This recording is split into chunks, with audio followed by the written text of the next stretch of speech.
കാസർഗോഡ് കുമ്പള ആരിക്കാടിക്കോട്ടയിൽ നിധി കുഴിച്ചെടുക്കാനെത്തിയ 5 അംഗ സംഘം പിടിയിൽ. മൊഗ്രാൽ പുത്തൂർ പഞ്ചായത്ത് വൈസ് പ്രസിഡന്റ് മുജീബ് കമ്പാർ അടക്കമുള്ളവരാണ് പിടിയിലായത്. കോട്ടയ്ക്കകത്തെ കിണറിൽ പ്രതികൾ നിധി കുഴിക്കാൻ ശ്രമിക്കവേ നാട്ടുകാർ ശബ്ദം കേട്ട് സ്ഥലത്തെത്തുകയായിരുന്നു. ഇന്ന് വൈകിട്ടോടെയാണ് സംഭവം.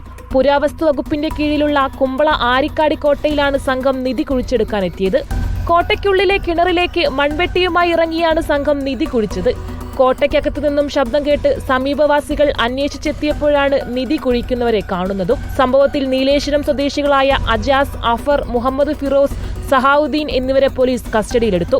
തുടർന്നാണ് മൊഗ്രാൽ പഞ്ചായത്ത് വൈസ് പ്രസിഡന്റ് മുജീബിന്റെ നിർദ്ദേശപ്രകാരമാണ് തങ്ങൾ നിധി കുഴിക്കാൻ എത്തിയതെന്ന് പിടിയിലായ യുവാക്കൾ വെളിപ്പെടുത്തിയത്.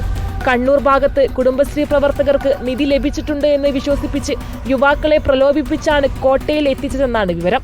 നിധി കിട്ടിയാൽ എല്ലാവർക്കും തുല്യമായി പങ്കിടാമെന്ന് പറഞ്ഞിരുന്നതായും സൂചനയുണ്ട്. റിപ്പോർട്ടർ, കാസർഗോഡ്.